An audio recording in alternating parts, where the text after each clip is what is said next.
Hey, Mel. Hey. I feel like a crazy person today. But yeah, it's been so good over the last few days. It's talking about stressful, it's like, oh my goodness.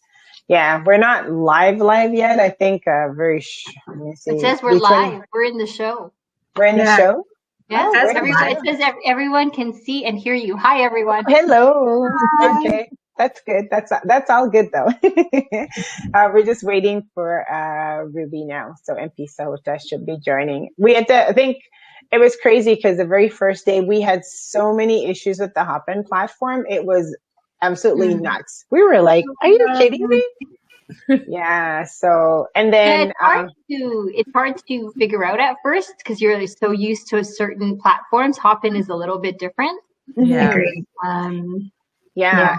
It was the tech part of it that was the nuttier part. It wasn't even like people not knowing what to do. Is when they were on, then all of a sudden then it dropped and we're like, it was the audio and video. Yes. So Councillor Santos, the video that we had for you at first, when we tried to play it, there was no audio. So we played it back later and then we played it again today. So this morning, thank you so much. It was really awesome. And Mayor Brown's video as well too was really good. So we had a nice bit of videos that we were able to share. We kicked it off with Minister Ng's video talking about International Women's Day and so on and so forth. So yeah, I really appreciated everyone jumping in and getting the videos to us because it made a huge difference, I think, for everyone that participated. That's great. Yeah. Because I really missed you when we had that one at Rose Theater. We had we were in person at the time, Jen. Yeah. Because we had a breakfast event. And can I tell you, we had quite a few people from City Brampton that they came over and no one wanted to leave. We were there until after 12. They started packing up the tables, basically saying, okay, you can leave now. And everyone was still talking and we said to everyone, okay, there's food, take it with you and go. The worst thing you could ever do is waste food. So it was such an incredible event that time. And yeah, Jen, believe it or not, we still have people asking about the participants. Like we had Jackie on earlier and the book that her Single by Choice. Mm-hmm. We still have people that talk about that book that we Councillor Santos, I'll give you a copy because I have a couple extras. I'm single by choice as well. Yeah, it's an awesome book. I will give you one as well too, Karen. Jen, you have a copy, right? I think we do in our library. I think we added it to the library card in the back. Yeah, it's an awesome book. And it's, like her journey, it's amazing. Like she learned so much from her mom and, when her mom passed away at the age of 16. So she basically fend for herself. And now she's saying, there's no woman that can not be out there and there's no barrier to you becoming a 7-figure earner. Imagine wow. That. That's awesome. Yeah. Very inspiring. It is very exciting. So we're gonna so I'll give you a quick rundown. I'm pretty easy with questions. Jen knows that. So what I'll do is I'll ask just general questions about your impact now, what you've done in the past, and how we see. Because I was talking about diversity economics, and people were like, "What is diversity economics?" I said, "Well, it's so funny because everyone keeps hitting this word diversity this." I'm like, "Do you really know what diversity is?" Yeah. And they're like, I'm like, okay, so if this was something I was explaining to a gentleman. I said, it's so easy when everyone says, oh, we're putting on a diversity counseling team as part of our business. I was like, okay, but, do you understand the culture that you're bringing in to represent diversity? And they're like, well, isn't that just, I'm like, no, you need to understand the culture of each individual. So it's like someone saying to me, okay, Melloney, I'm putting you into a group and you're going to be with a bunch of Latinas. I'm like, okay, I have some background, but I'm not a Latina by birth. So I can only give you so much information. And it's like saying, okay, I made two words, I can say, okay, yes, this and this and that, but that's it. Like, what do you do? Right. So you need to understand the whole culture and you need to, even if you're immersed in it or you've been around it, you still need to have a better understanding. And that's the only way you can address real diversity. And economics is such a big impact for everyone trying to do well. You know, I know the amazing programs that Jen, we've done, I laugh about it because we've done so many crazy things from the beginning to, Councillor Santos, we've run events where I think we had like 5 people once. And it was nuts because everyone that left, they took away something amazing. They took away something amazing.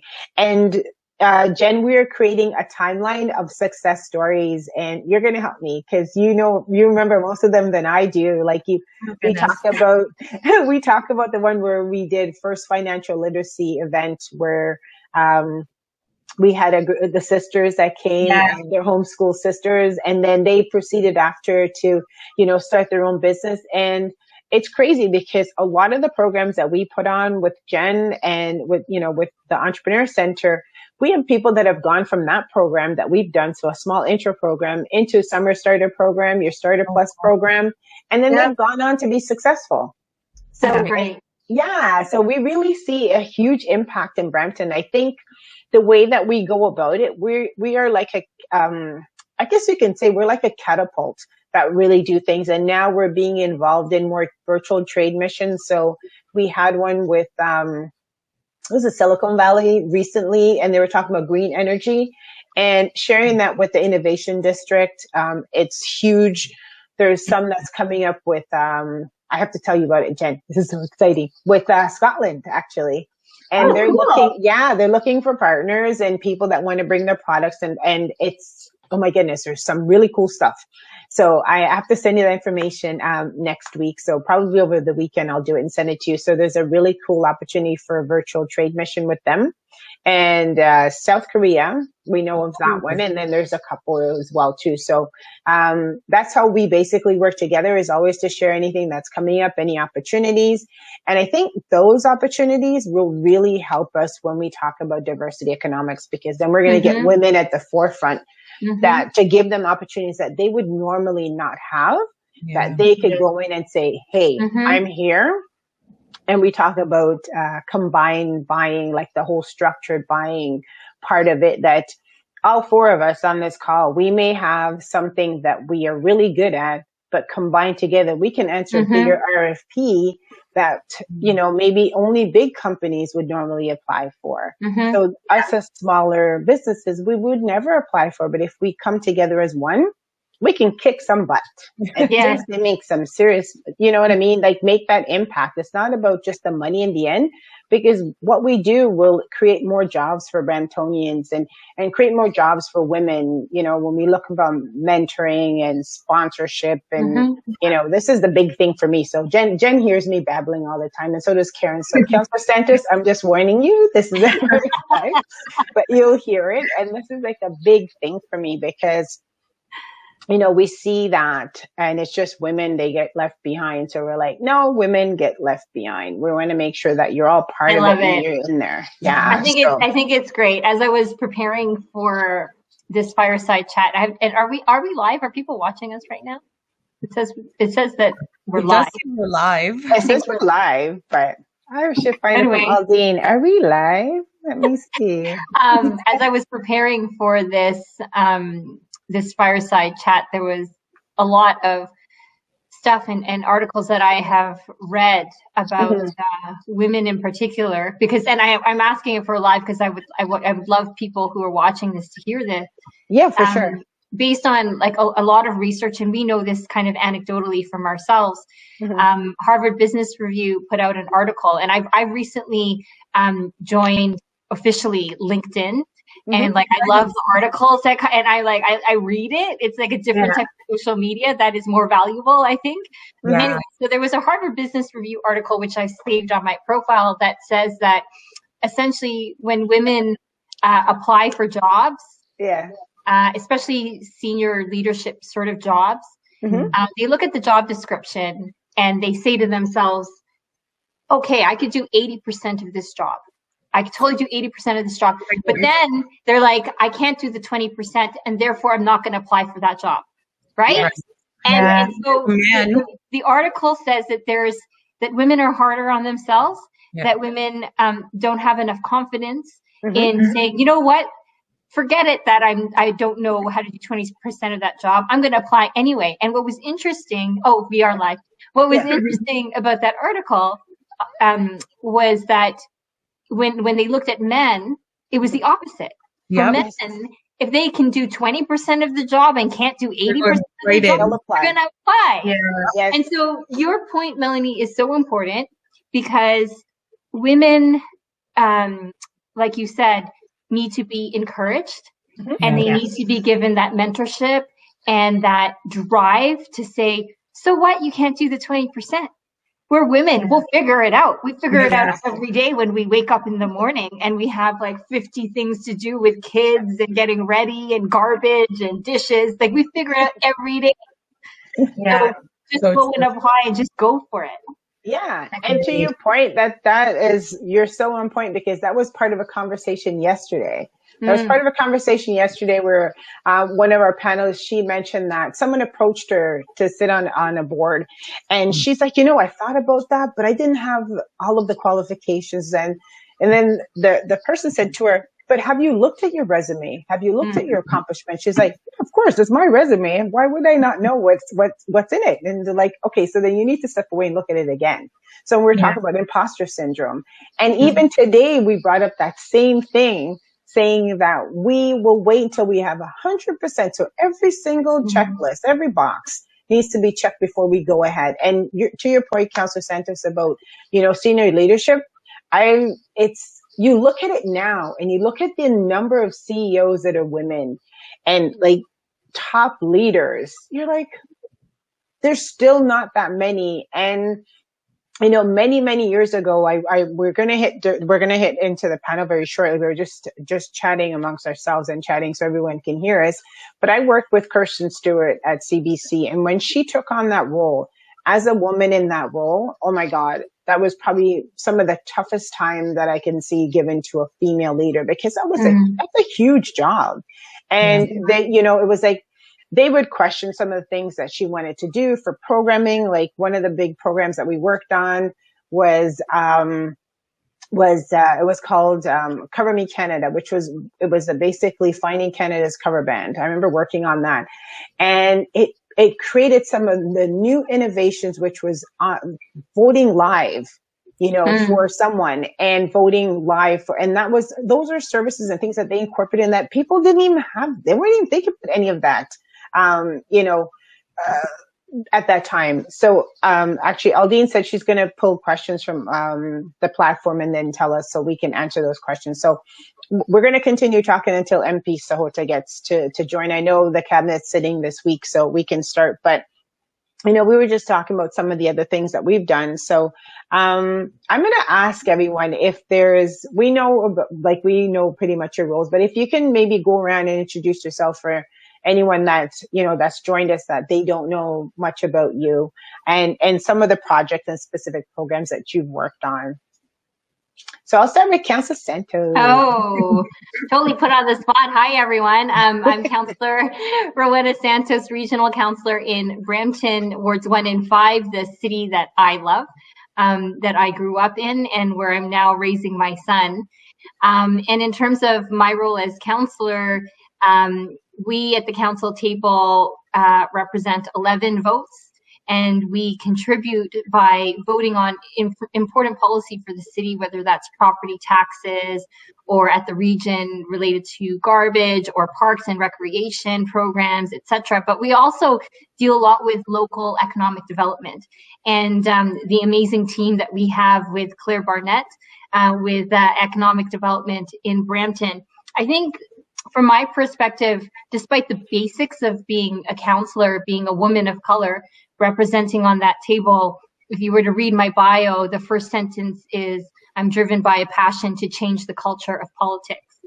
And so that changing of culture of politics, I take the voices of all of you, the women in our city, and especially our young people and visible minorities, and in every decision that I make, your voices and your thoughts are always with me at the table. And so that is part of my drive. And so when you hear me vote or speak on certain issues that I'm very passionate about, whether that's gender-based violence and the projects that we're working on addressing gender-based violence, or when it comes to youth mentorship, climate change, active transportation, supporting more jobs and post-secondary learning in the city of Brampton. It's coming from a perspective of changing the culture of politics and bringing your voices to the table. So that's just like a synopsis of kind of what I do and kind of my approach as a councillor. Awesome. Thank you. And I'm Jen. I'm going to go around the side. Yeah. So I'll go to Jen. Awesome. So Jennifer Vivian, I'm the manager of entrepreneurial services at the City of Brampton's Entrepreneur Center. So we're an innovative partnership between the province of Ontario and the City of Brampton's economic development team. We actually belong to a large network. There's 54 small business centers across the province of Ontario that provides entrepreneurs various tools to help them start and grow their business. So we do that through our great co-working space at 41 George. Unfortunately, we're closed because of COVID, but our team has done a phenomenal job at pivoting to ensure that we're able to continue to provide support to the business community through virtual services. So right now we're offering complimentary virtual business consultations with aspiring entrepreneurs and those established businesses in the community. We run 2 provincial grant programs, Summer Company and Starter Company Plus. We run a number of webinars and workshops. We have great partnerships with those others in the Innovation District, Rick Center, Ryerson, Sheridan. We work with Mal at Startup Peel. So we're really here to support the business community with anything that they need. And delighted to have a great leader in Claire Barnett. She is such a champion for women in leadership roles and has really been such a great support to the entire team, which I have to say is primarily women. So Dan is actually the only gentleman on the team. So he spends days with women. So it's really nice to see. And he's a great supporter of the work that we do and obviously women in business. Awesome. Thank you. And I'm going to go to Karen next. Karen runs an incredible program. And just a bit of background, how I met Karen was MP Sahota did an introduction to Karen. So thank you so much for allowing me the opportunity to be here alongside you incredible women that are making such a huge impact, not only in my life, but within the community. And thank you for your gracious introduction, Melloney. So I am the founder of Open for Business Brampton, and it's a networking hub for entrepreneurs to be able to connect with local vendors and business owners where they can build new professional relationships. Now, it's helped generate business opportunities to further each other's business interests through collaborations primarily. There's unique networking events that take place where entrepreneurs can meet, expand their affiliations, educate themselves, and feel empowered, in turn building a community that fosters support and really does build social capital. We all run individual businesses with one common goal, and that's connection, collaboration, and community.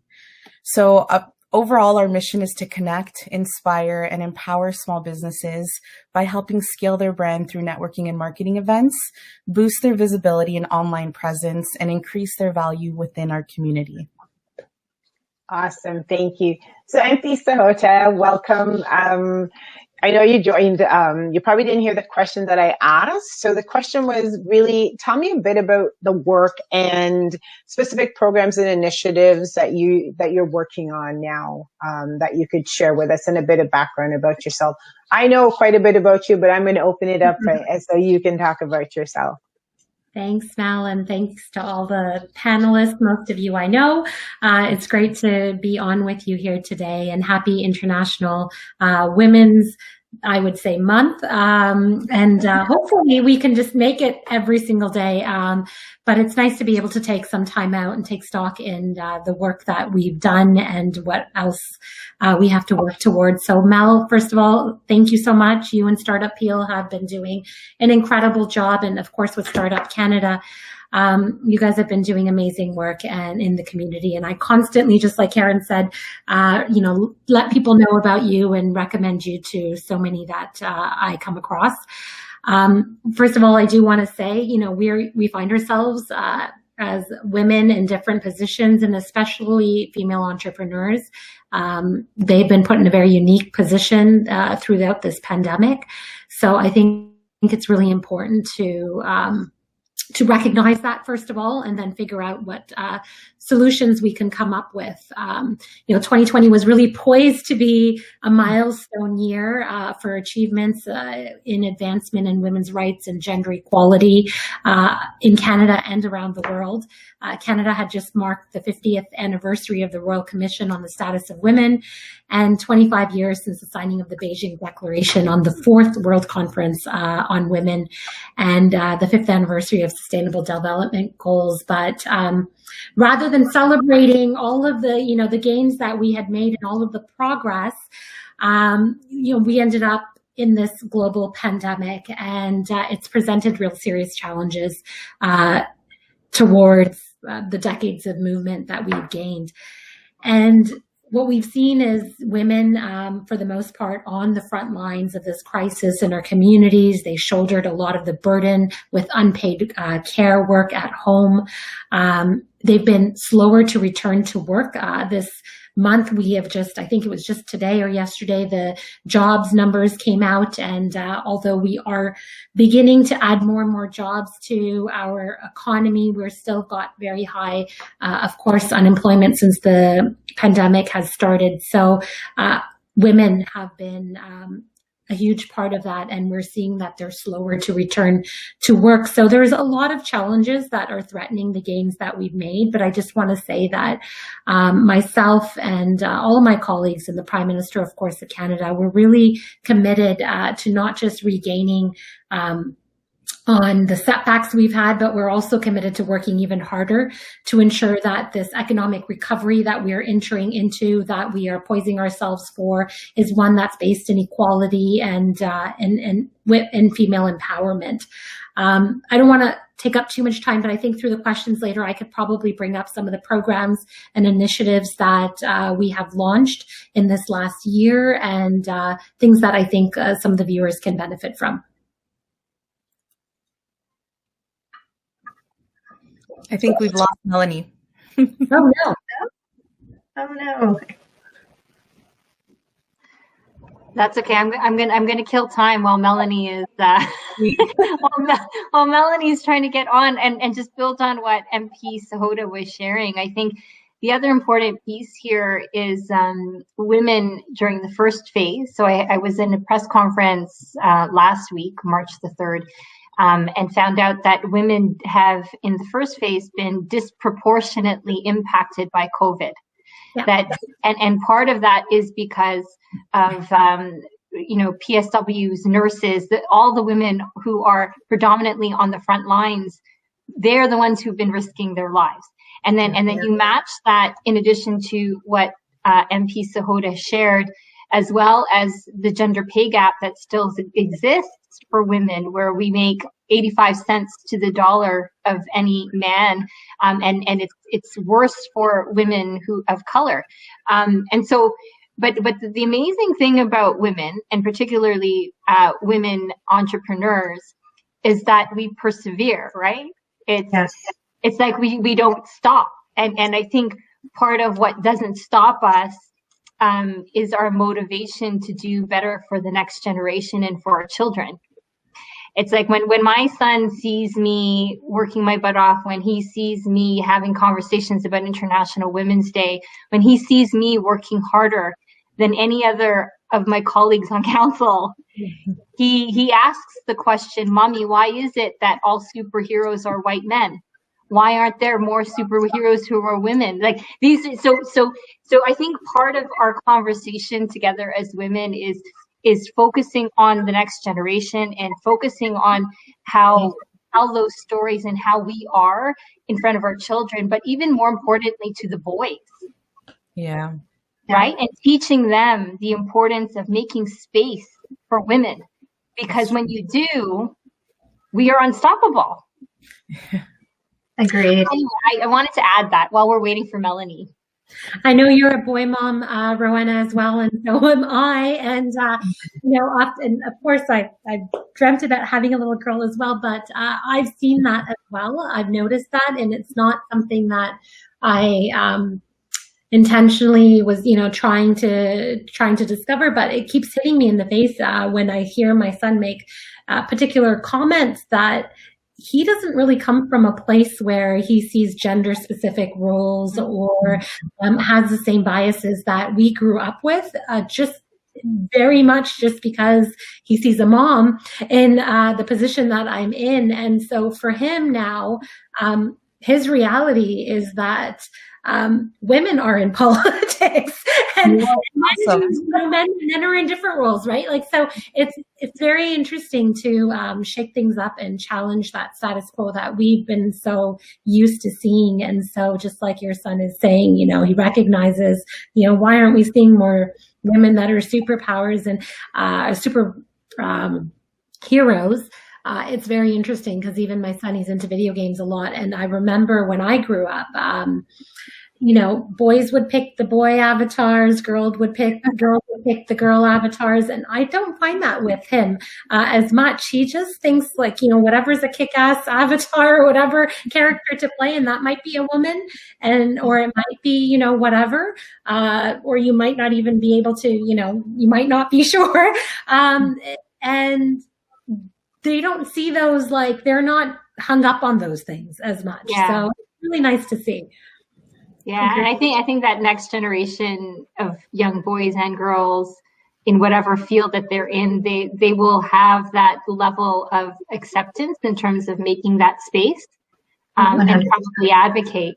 So I wonder, Karen, like, do you find that as well with some of the women in the businesses that you work with? So as far as the small businesses here locally, I do see that they're not limiting themselves to what they can take on, specifically just based on upbringings and the limitations that we were raised with. I am seeing that a lot of them are taking the opportunity to even dive into certain trades and like custom making, handmade items with tools. And I personally enjoy seeing more and more of these women take up that kind of space, because it's not only empowering for me to see that, but it's also empowering for the youth entrepreneurs that are part of the hub to see that and to understand that that is very much normal, and that you can take on anything that you're passionate about or that you're interested in. And it may not be something that's long term, but at least give it a try and see if it's something that you really, really enjoy. So I have been seeing more and more of that, and I encourage them and I support them. I applaud them. I'm their biggest cheerleaders as much as I can be. Yeah. Agreed. Even in the Entrepreneur Center, we run a program called Summer Company. So it's a program that's been around since 2001, and it provides grants to young people that are looking to start a business over the summer. And I have to say, one of the nice things about the program that we've run the last couple of summers is that it's a good mix of young females and young men. Whereas before it was predominantly, we would see a lot of younger male entrepreneurs starting businesses through these grant programs. But it's definitely the shift we're starting to see. And it's also really nice to see a lot of young women in tech exploring those opportunities, whereas before you would never see that. Yeah. Vivian, there's a question here, or sorry, Vivian, Jennifer, there's a question. What is the best way to create authentic connections with others during a time that everyone is virtual? Any advice from Jennifer and Karen on this, since you run the Entrepreneur Center and the Business Hub? That's a really great question, because it's something that we definitely struggle with. It's that you don't, we can run virtual events, but you miss that human interaction. And it's something that I think we're just all struggling with right now. Like, I miss that face-to-face interaction with clients. So for us, I think creating, authentic connections. It's one, just get involved and try to participate in as many online virtual events as you can. I find that a lot of them provide really great opportunities for like smaller breakout sessions where you can really dive into some of those conversations. And then of course the great work that Karen is doing with Open for Business Brampton. I think it's so important that we recognize that we can't necessarily in the Entrepreneur Center provide all these opportunities. It's understanding who else in the community is providing opportunities for entrepreneurs, women in particular, to build those important connections. Mm-hmm. I'll piggyback off of what Jennifer said, and I think it's very important too, is just to be authentic.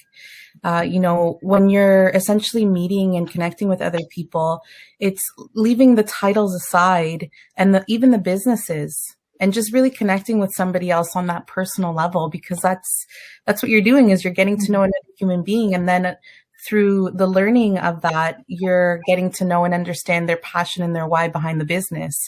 So I find that if you lead with that client-centered or the human-centered approach, that's really what will allow to spark those meaningful connections.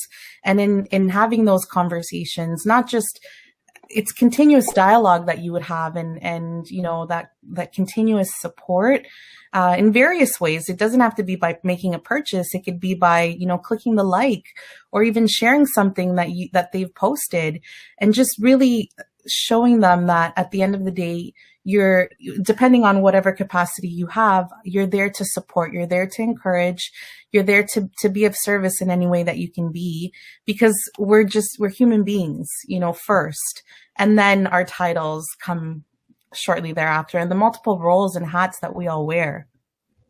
Agreed. And not being afraid to share the challenges that you're facing too, right? Because sometimes we feel that a challenge that we might be facing in business is so unique to us. And we don't want to talk about it because we think that no one else is, struggling with the same thing. And then you end up, being authentic and opening up and letting people know about some of your challenges, not just sharing your successes and then hearing, oh my gosh, there's so many other people that are experiencing the same challenges. It helps you feel less alone. Yeah, I completely agree. Entrepreneurship is very isolating to begin with. So knowing that there are others that can speak that same language, or that understand that you may need to just kind of disconnect from social media or whatnot for, a little bit, or whatever it is that you're really going through, just sharing that openly, whether it's through your stories or a live or even just in the DMs. I find that, just like you said, Jennifer, it really does create those meaningful connections that you would want, right? It's almost impossible to be able to connect with every single person on your, within your community. Mm-hmm. But as long as you're taking the opportunity to do that with one individual person, even if it's one person a day, I think that's where the biggest impact is made. Mm-hmm. And now more than ever during COVID, right? 100%. Where a lot of our, I'll be the first to admit it's been mentally difficult, mental health wise, going through this pandemic. Even my colleagues that sometimes we disagree on a lot, and some of them annoy me, and we annoy each other. I miss them. I miss seeing them. I miss arguing with them in the hallway. I miss that interaction. And so now more than ever, I think those small things that you're suggesting, Karen and Jennifer, are so important. I post stuff very transparently on my social media of me probably singing poorly and playing the guitar. And I don't even know if anyone will like it, but I do that because it's my way of trying to authentically connect with people out there to say, hey, you're not alone in all this. Yeah. No, that's so true. Your guitar playing and singing skills, for the record. I've seen the post, so I can't say anything bad. That's so true. Apologies. I don't know, in this day and age, and we have high-speed internet, guess what? Mine went down. So when you saw me logging back in, I had my phone. I was getting ready to join via telephone. So, thank you. It's incredible. I'm sure we're going to get a bunch of questions coming in, and I may have missed the last one that you guys were talking about. And I think it's really important that we just keep a conversation going and just put in the questions as we go along. But yesterday, Jen and Karen, you mentioned about, and Councillor Santos, you mentioned about isolation. Our very first session panel yesterday was about addressing isolation, loneliness, and wellness. And MP Sahota, MP Sidhu was actually on the panel. We were talking about all the things that, you know, not just what the government's doing, but what we can do as a community to help others that are in that place of loneliness. And we have a 14-year-old Alicia Orr that was on with us, and she's such a powerhouse at such a young age. She's part of the Hope Sisters, and some of the programs that they've done where they started giving cards to seniors, and it created such a smile. So you realize you're not alone, because even if you're not completely tech savvy, you're still able to reach someone. And, you know, maybe there's an opportunity outside of, I'm not even going to focus on myself during this chat. I really want to focus on all of you amazing women, because some people, they know of me, they know of the work that we do, and we connect others, and we, you know, create opportunities that we can direct you to programs, whether it be through Beck, you know, Karen, something that you're doing. You know, I'm always liking and sharing information, you know, MPs to do, like MP Sahota, we see Councillor Santos, anything that's out there that is beneficial. I remove labels or titles, as we call it, from someone, because in the end, we're all human, right? We're all people, and we need to create that where we can develop allyship and sponsorship apart from mentorship. And that's something I've been preaching for God knows how long. I think even last year, you know, when I think about where we are now, last year at this time, I was probably saying bye to you, MP Sahota, when we were in Ottawa at that All Party Caucus, and we're saying, okay, you know, see you later, blah, blah, blah. And then I get back to Brampton and it's like, everything's on shutdown. I'm like, what? When did this happen? You know, I walk in. I think it was exactly this week last year, right? We had seen each other, and boom, time the Thursday or Friday hit, it was like the world just came to a complete stop. Exactly. I took a train. I got back into Brampton. I went into the office, and I was talking to some of my other colleagues, and they're like, "Oh, guess what? You're not coming in Monday." I'm like, "What? What are you talking about? When did this happen?" I go, "This happened on the train from Ottawa to Brampton. Did I miss something?" And it was like so crazy to hear that. So, you know, I see a bunch of questions coming in, and I'm going to open it up, because this actually encompasses all of you. And the question is, what are initiatives or programs does the government have or is considering to help balance these out for women who have, you know, to give an easier time to participate more? Like, is there programs that we can all speak about? I know, Councillor Santos, you can speak about it from the level of Brampton, for Brampton, and MP Sahota from a federal level. And Jen, I know that you can actually speak to it from the programs that you're doing at Beck, and Karen as well, too, from any program. So I'm going to open it up to all of you. Mm-hmm. And I missed question 2, she said, but we can go back to question 2. Maybe I'll start, because in my introductory remarks, I talked about, you know, how we have definitely had, women have faced a bit major, I guess, challenge in this pandemic. I'm looking for the right word, but, you know, things have definitely gone backwards, and we're trying as a government now in this phase. You know, initially, of course, it was all about supports, direct supports to businesses and individuals. And now it is, you know, the frame of how do we recover? How do we create more jobs in the future? This upcoming budget is going to be very focused on how, you know, every investment that we make, how is it going to bring back jobs and create more prosperity, or, you know, build back what we've lost, but then better, like I said, when it comes to equality and inclusion for women and minorities, of course. So, you know, there was a big announcement just now about $100 million for the feminist response recovery. Announcement was just made this week. This fund is going to accelerate progress that's already been made in the areas of gender equality. So the funding is going to be given out to organizations that are going to show that they are going to help women on the ground regain what we have lost. Another thing I do want to let people know about is, you know, since 2015, we have increased funding in the areas of not-for-profits, charitable sectors, organizations that are doing work when it comes to equity and equality by fivefold. Since previous governments, by fivefold, we've increased funding in these areas. These areas were neglected initially. There has been a lot of stuff coming out of Mary Ying's ministry as well. And if anyone wants to get on our email list, we almost weekly send out different funds and grants to people and organizations. So please reach out to us. We will send that. But from a federal level, I think my colleagues are going to be able to talk about the wonderful programs, and they may be able to receive federal funding for some of the programs for Startup and Karen's program, and of course, Brampton entrepreneurship programs from these different funds. So a lot of times people are, thinking, and there's always confusion how to navigate this stuff. So when there's this federal announcement made, a lot of that money flows into, because we have a lot of capacity in terms of bureaucrats, but still, the big departments are CBSA, CRA, all of those, immigration. So when it comes to doling out these types of funds, it goes down to different agencies and groups that know people on the ground that can help support people in the community. So it's not necessarily always a direct application. It is an application for organizations and people like yourselves that are leaders in the communities to apply for, and then you can help other people on the ground.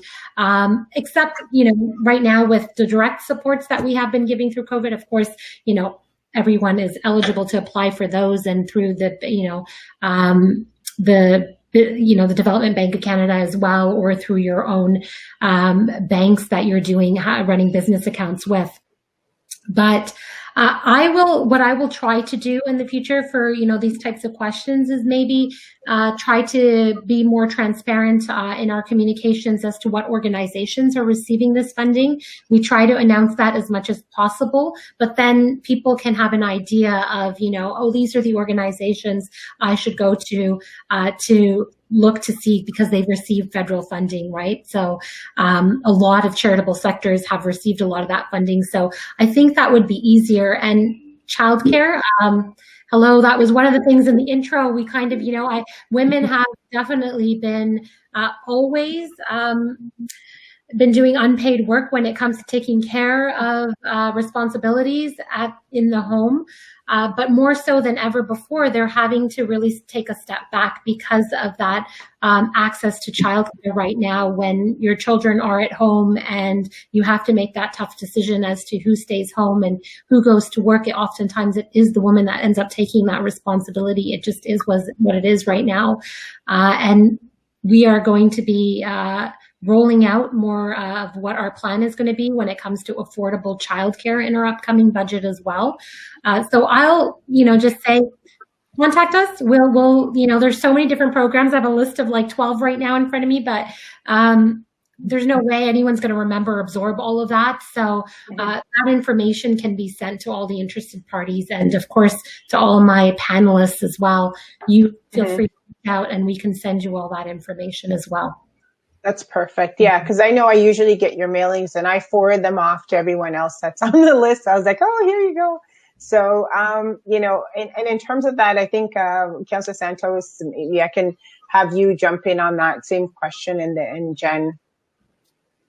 Yeah, for sure. I mean, the city of Brampton, we did a diversity, equity, and inclusion or equity audit about just over a year ago now, and there was some interesting data that came out of it that folks wouldn't be surprised in regards to whether that's systemic discrimination or lack of gender parity at leadership tables, etc. But we decided as a city to take a very courageous look at that. And what we've done now is we have, because of that, had hired Gwyneth Chapman, who is leading our anti-Black racism and economic empowerment unit at the City of Brampton, and she has done tremendous work in terms of, as we were talking about earlier, connecting and allowing the Black community to network and find those opportunities that perhaps were not available before, and even more specifically for Black women.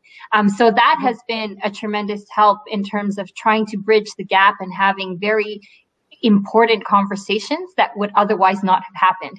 In addition to that, Council unanimously passed the formation of an equity office.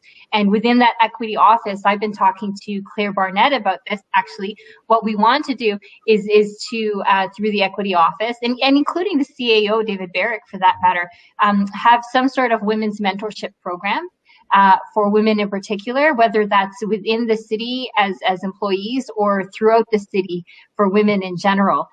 That's another thing that we're trying to do. And then finally, at the regional level, where a lot of the social supports pour into in terms of financial support with respect to social programs, we took a very close look at gender-based violence.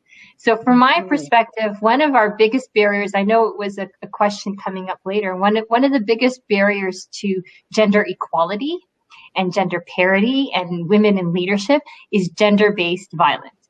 If women cannot feel safe in their homes and within their communities, the struggle is going to be a lot harder for us. And so we need to address those root causes. At the region, we launched a public awareness campaign, which now is going to be launched annually and get better annually, to have that important conversation about gender-based violence and how we as a region are going to eliminate it from our community. And so those are just some examples, in addition to granting opportunities like the Advanced Brampton Fund, where, like MP Sahota said, at the city level, we also offer grants to nonprofits, artist groups, etc., organizations to access grant money from the city of Brampton. Oh, that's awesome. And Jen, I know you can actually speak to some of the programs. For sure. So while most of our grant programs are available to anyone and everyone, we do recognize that COVID has had a disproportionate impact on women. We know that a lot of women have had to leave their careers in order to stay at home to care for children and family members. So one thing that we're actually looking at doing is we run the Starter Company Plus program, which is a grant program for individuals that are thinking about starting a business or who might be in business that are looking for training and mentorship, along with access to grant funding. And one of the things that we've been talking about doing is looking at creating a special 4-month cohort-based training program as part of our Starter Company, but specifically supporting founders who are of the BIPOC community, but also looking at individuals who identify as women as well, because we know that a lot of these women that have left the workforce potentially are looking for ways that they can contribute to their families. And it might be entrepreneurship is something that they need to explore because it gives them a little bit more flexibility to still be able to manage a household while being able to kind of pick and choose when and how often they want to work. So that's definitely something that we're looking at doing for our next cohort, is maybe doing some very specific stream for BIPOC as well as individuals that identify as being female. Awesome. Awesome. And Karen, I know that you're not specifically in a program, but I think you can speak to some of that. We're going to move on to question 2 after about allyship. So, yeah. To add, I think that personally, I've actually referred a lot of the current community members to programs that all 3 of you guys have made mention. So I think I'll speak on the behalf of, I guess you can say, like, the recipient. And I think that just, in having these resources, there are so many different opportunities out there. And Melloney, you also do such an incredible job at being resourceful and sharing that information. So I do feel that there are a lot of opportunities available out there. And you guys here are a core fundamental of women that are actually sharing that and making it available and easily accessible to the community, which I think is a powerful thing just even spreading the word, because not a lot of people, you would think, I mean, it's easily accessible online. You guys have, resources and links and all that good stuff. But in sharing it word of mouth, it's easier for others to understand that there are these opportunities for them out there currently. Mm-hmm. And to your point as well, too, Karen, because I may not be a person that facilitates it, but, I'm a connector. So, by sharing that information, I'll say I'm a connector, enabler. And, I loved one thing that MP Sahota mentioned about transparency, because I find some people come to me and said, hey, I heard about this great grant and this program, and who got the funding for it, and it was a question actually asked her last year, because people were coming to me and said, do you know who actually received this type of funding? I'm like, I have no idea, but I can ask. And so I went and did, right? So these are the things that, we want to make sure that everything remains transparent, and that's really, really amazing. So I think we're probably going to run out of time today, because the conversation is so good, but we're going to keep going as long as we can. And so in terms of question 2, someone was saying, they asked a question about, having heard a lot spoken about the importance of allies. And we were talking about allyship earlier before everyone came on, was, have you strategically approached someone to be an ally, to move forward, and an issue, or have allies presented themselves to you more often? It's such a big thing, because allies, we move that from mentorship. We talk about sponsorship and allyship. How can we, I'm just going to get your own feedback in terms of what you believe that to be. I can get started, because it kind of happened today. So I sit on the board of FCM, the Federation of Canadian Municipalities. Mm-hmm. And I sit on a particular committee called Women's Participation in Municipal Politics.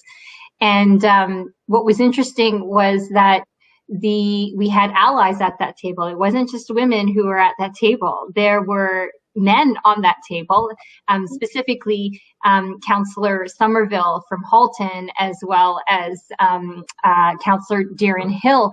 And they were sharing with us in that conversation how important it is for them to make sure that they make space at the table. And I have this saying for International Women's Day all the time. It's take your place as women, take your place, own the space, do it with style, humor, smarts, and grace. And I see that every single International Women's Day. And Sky Bowen, who is a friend of mine, she's the wife to Orlando Bowen in Brampton.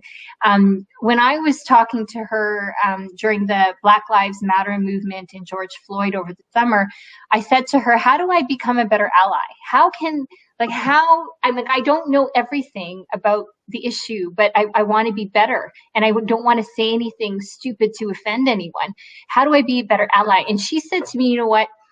We have a lot of allies, but what we need are co-conspirators. Co-conspirators are the people who are sitting at those leadership tables who will say, I no longer need to be here. I need to make room for your voice at the table. Wow. I need to make room for you so that you have space at this table. And so I think being a good ally or being a good conspirator, especially to our male allies, is that you need to acknowledge that we need space at that table, and you need to make the space at that table. Mm-hmm. And certainly I think at the city of Brampton, we have our challenges with respect to what that front bench looks like right now in terms of the commissioner bench. But we are trying to take it on head on. And I remind them very openly, that there is not as much space for women at that table. Mm-hmm.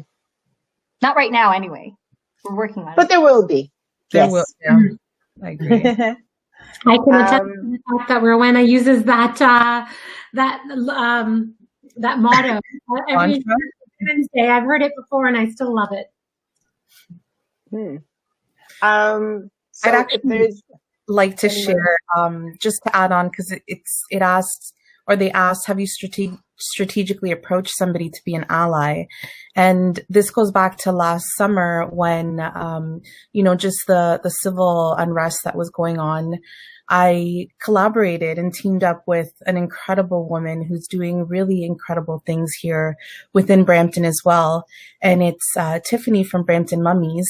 And her and I got together and we brainstormed and we said, well, how can we not only pay it forward, but also celebrate the reopening of the businesses that are going back, because we were going into the reopening phase, stage 2, I believe, or stage 3. So what we did was we came up with an initiative where we launched T-shirts that said we are open for business, and then they got the Brampton Mummy approval. And we gave contributions of those T-shirts back to the Roots Community Services, in specific BLT Peel, who advocate and have mentorship programs for the youth. They also provide a grant opportunity. So we were able to actually satisfy one full grant for one of the youth through that campaign. And I think that the main goal behind that initially was to obviously pay it forward and celebrate with the local businesses, but it was coming together, even though we both essentially do very similar things and, put a spotlight on the local businesses here within the Brampton area. We united, we came together and we showed others that that's the culture that we want to continue perpetuating. It's coming together, irrelevant of whether you're in the same business or not, or industry, and paving that way for others to see that together you guys can really do more good and make a more impact within the community than by just segregating yourselves or not allowing for that, for the jealousy and all that stuff to really take the best of you. And so we came together. That was something that a lot of the businesses really were appreciative, and they would sport their shirt and, we would get tags and whatnot, because they were celebrating the fact that they made it to that and that they were able to reopen. And in turn, we're also paying it forward to another youth mentor or another youth entrepreneur to be able to be, to be given that opportunity to also pave the way for them as well. So it was quite a domino effect of, a huge impact. And we look forward to do something as well with the reopening, hopefully soon. So, that was one of the biggest rewards and something that I walked away with feeling really, grateful for, in having done that and partnered up with another powerful woman in the community. Awesome. That's amazing. Yeah. Jen. I was just going to say, one thing that we always preach to our clients, never be afraid to work with your competitors, because lots of times these beautiful collaborations and allyships can happen. And that's so amazing. And I hope that others will see the impact that you've made, and hopefully by you doing that leads by example, and we'll start to see more of that happening in the community for sure. Awesome. And, I'm not going to talk, like I said, I'm not going to talk about myself, but MP Sahota, I think I would like to share one thing about you. And it's one thing when we talk about all party caucus and you talk about allyship. And I can see that being something that is, most people, they don't know that about you. But when you talk about allyship, for you leading an all party caucus, and I'd like you to explain that to everyone else that's here. Anytime I go to Ottawa and we participate in these events and you have an event and everyone's there, you see different senators, you see everyone from every single party there participating. They're all in one room. Maybe you can share some insights to that, because I'm just giving you away today. So. Absolutely. I do chair, the All-Party Entrepreneur Caucus. I'm part of different caucuses, especially one that was very important this last year was our All-Party Black Caucus as well, Black Parliamentarians Caucus, and that includes allies as well, not just Black Canadians, but I also chair a standing committee on procedure. You have to work with all parties when you are supposed to be a neutral chair of in an environment that can be quite partisan, especially in the minority parliament, right? Like you can see it in different ways. Minority parliaments can afford you the opportunity to definitely have to work together, more so than you have to in a majority parliament, but it also does challenge the ability to work together sometimes as well. So in that environment, it's so important to figure out how you can find something that you can share in common to build upon, and then to try to enlighten the other party about how you view things, and then be open to hearing how they view things. But it has to come from a place of sincerity. And there's so many issues happening right now, right? Whether it's about inclusion when it comes from about, you know, the BIPOC community, or when we're talking about harassment and sexual abuse in the workplace. Like those are all very real things at the federal level, especially, you know, in the RCMP and the military. And we're hearing about all of these things. So, you know, we're trying to find allies in our ministers, honestly, in our people that hold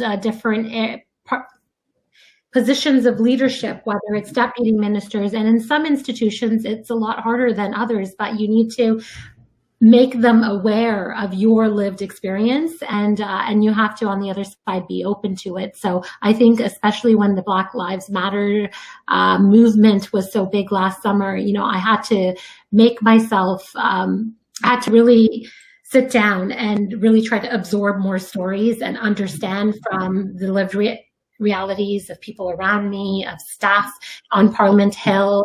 We had very open, honest conversations where people were brought in to really tell it how it is in a safe environment, so that it could really hit you. And I think that's also happening with these institutions that have been led by the old boys clubs, that this change, you have to let them know. And there's been studies done about workplaces where men do not see the discrimination that takes place. And so, you know, so do those that are come from a place of privilege, whatever that privilege may be, given the circumstance. It's really hard for them to sometimes see it. Even if they think they're an ally and want to be an ally, they may not view it same way. And so those conversations are so important.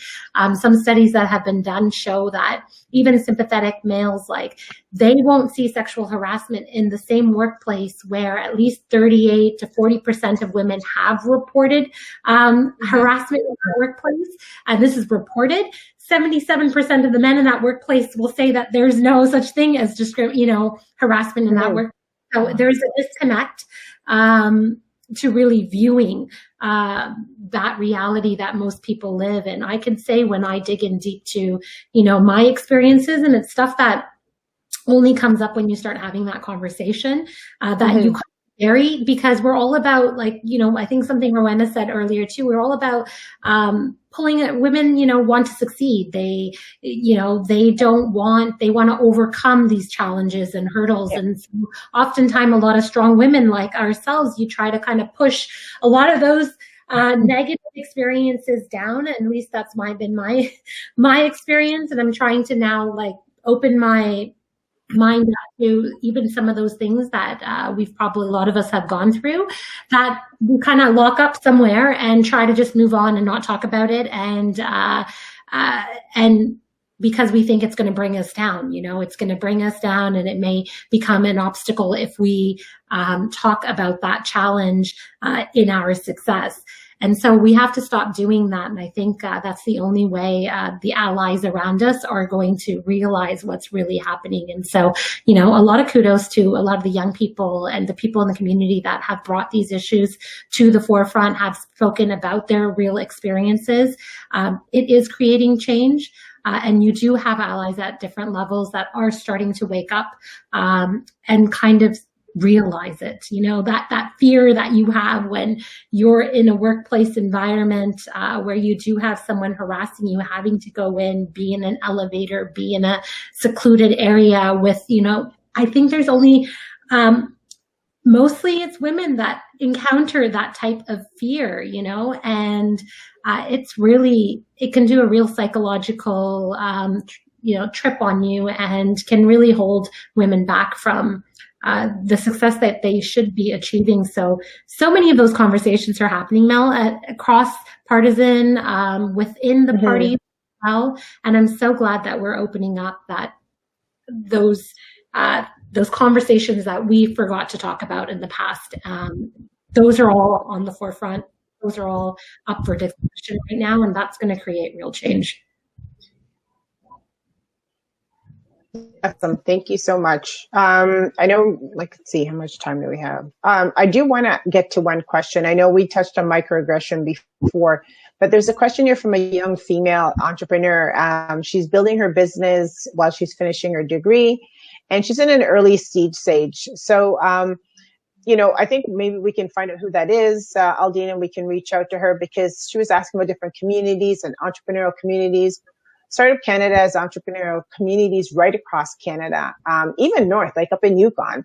So it depends on where you are. We can reach out to you. And, Jen, right here in Brampton from the Entrepreneur Center, all of there's many entrepreneurial centers that we can reach out to, and we can connect you with whoever you need to, whether you're looking for a mentor.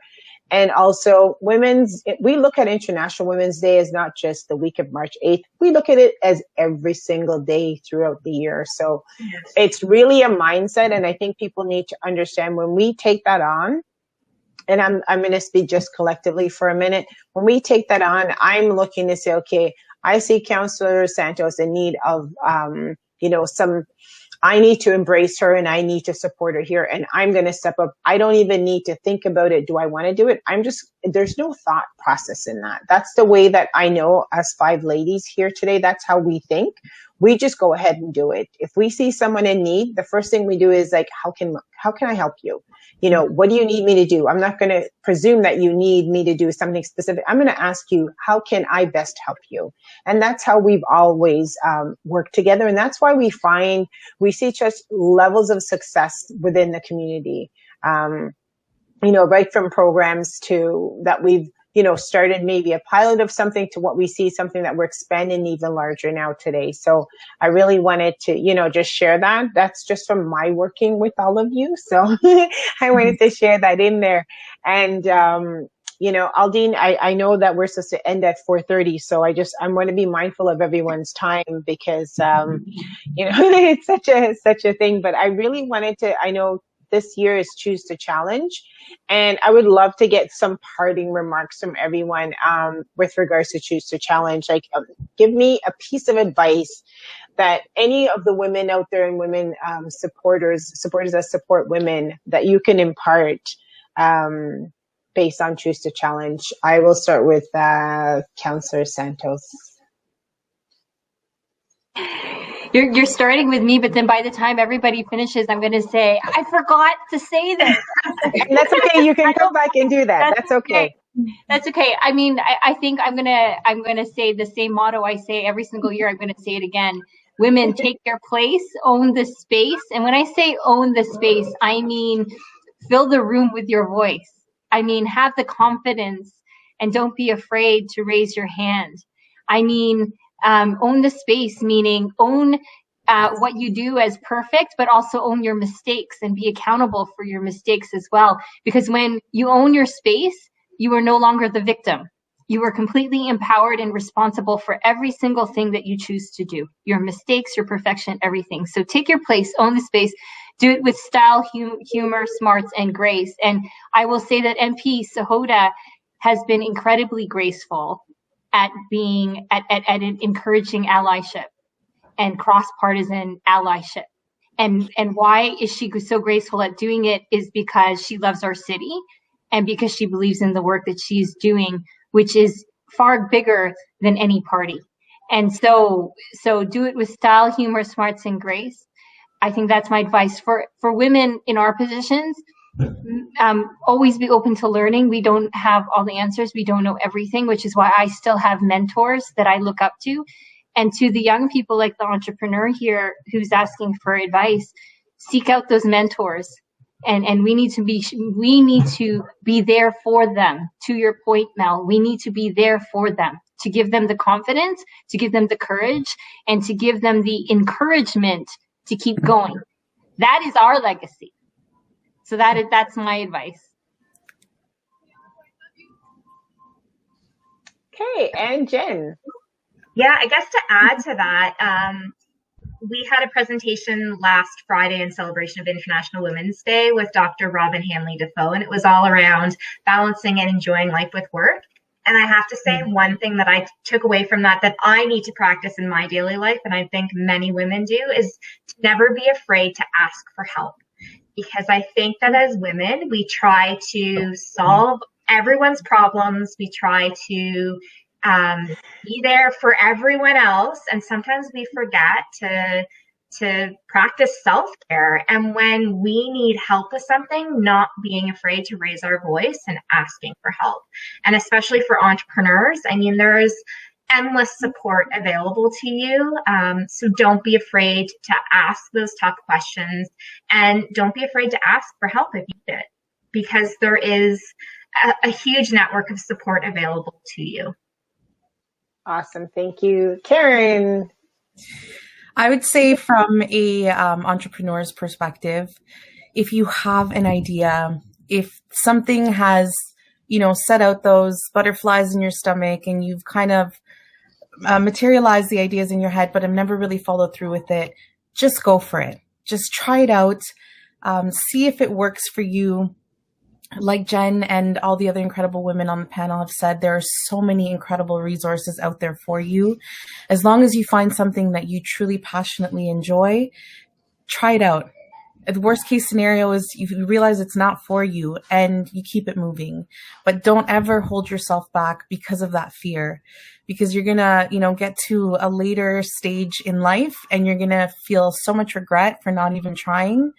That's just my piece of advice for everybody is if you have something that you can't stop thinking about or it continuously comes up, just try it, go for it. And you have an incredible, panel of women that are willing to lock arms in solidarity with you to make that possible. Awesome. Thank you. MP Sahota. You guys had such great advice, and I also want to thank you all for the kind words. This opportunity that I have been blessed with, being able to meet such wonderful women and people in the communities it really has been a blessing. There's definitely challenges with a role like this, but it has been a blessing. And as Karen said, the reason I even got into it was because it did seem daunting, but I didn't want to think, what if? What if I had tried and what would have become? So I didn't want to be, I didn't want to stay up and roll around in bed at night for years. What would have been had I tried? So that's why I think, Karen, the advice you gave is great.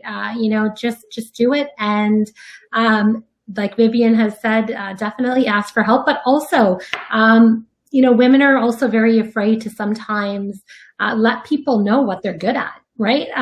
So that's really important too, to recognize what your strengths are, because oftentimes I feel as women, we do recognize our weaknesses and we dwell on them way too much. And what we need to do is challenge each other to recognize our strengths and to promote each other's strengths, to encourage other women along. That is really important. And that's what I think want to challenge all of us to do is to be that mentor to other people, to other women, young women, old women, whatever it is.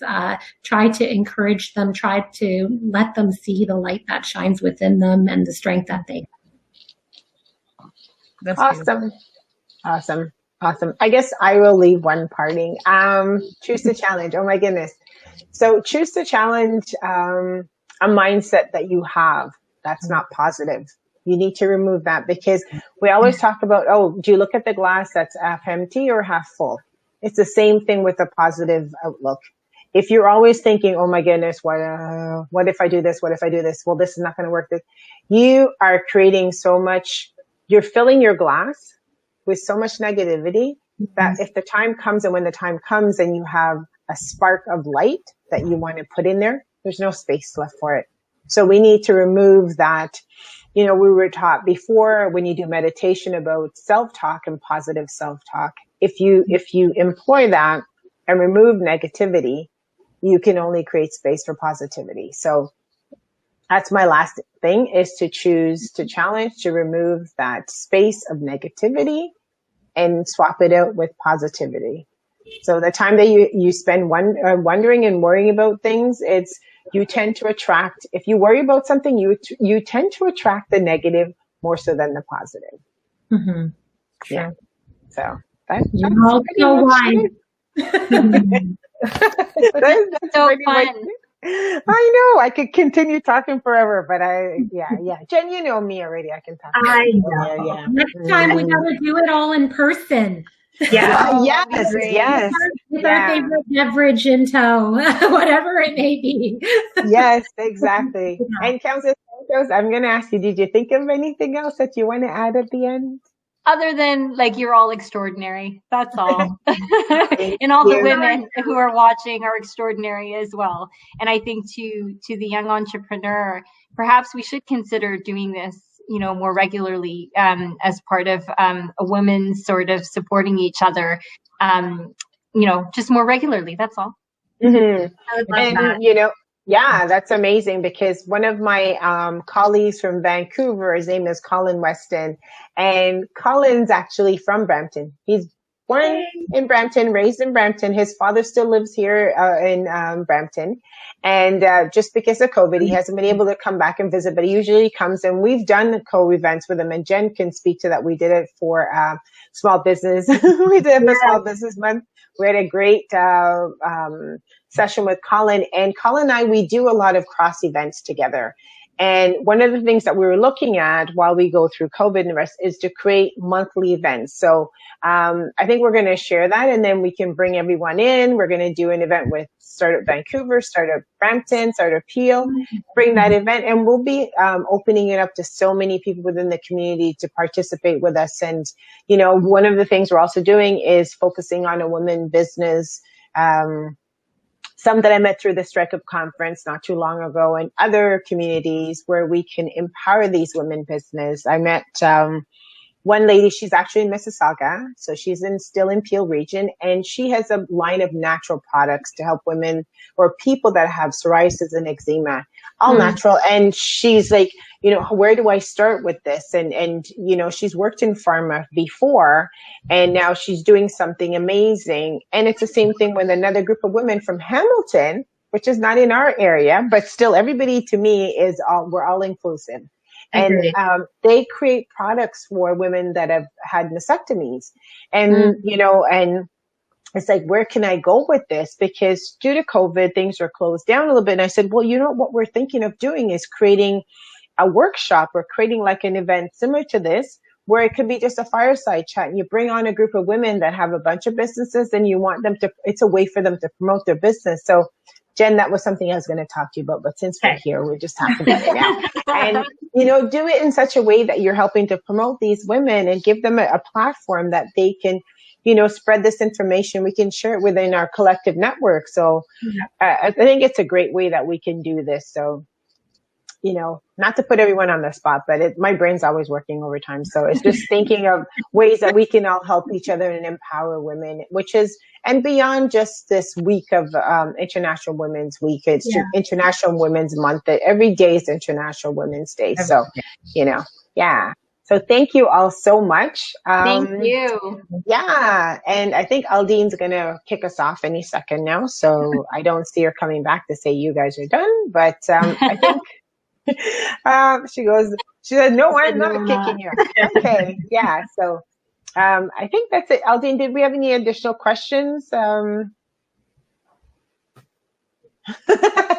more questions. So we're just live. We're just chit-chatting. Yeah, she goes, you can go on for as long as you like. There's no more questions. So yeah, and I just wanted to say the amazing programs that the Entrepreneur Center has been doing.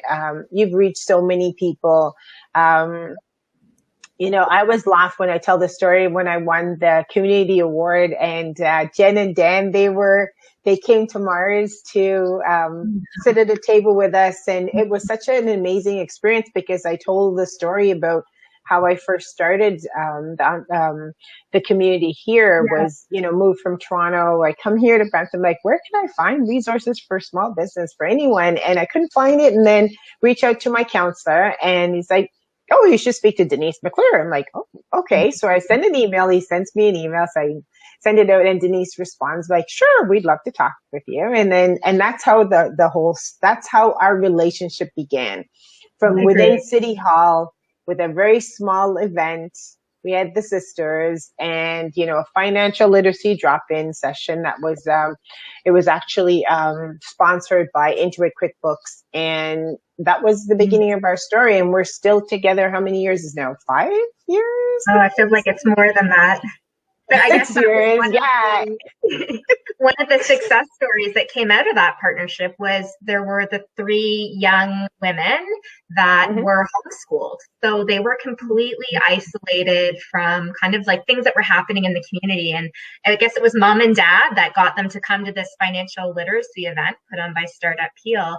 And as a result of those 3 young women and they were sisters in that event, they became summer company students that summer. And that has never, in like the entire time of the program since 2001, the program has never had 3 siblings participate at the same time.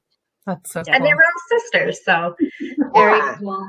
Yeah. And we've had so many success stories. Like, we look at our startup weekends. We've had people that come up from startup weekends that are successful, and they're doing really well now. So, I think that's what we were saying, MP Sahota and Councillor Santos, is we really need to create a timeline, because anytime we talk about the success stories, people are like, really? How come you guys don't have it documented? You should actually create that, because we had a session with Brad Feld, and he's always talking about startup communities and the startup community way. And he's like, you really need to share your success stories. So we did a big map with Founder Institute, and we couldn't believe the amount of startups that came through our programs that actually funneled into these other programs, into Founder Institute programs, into other programs.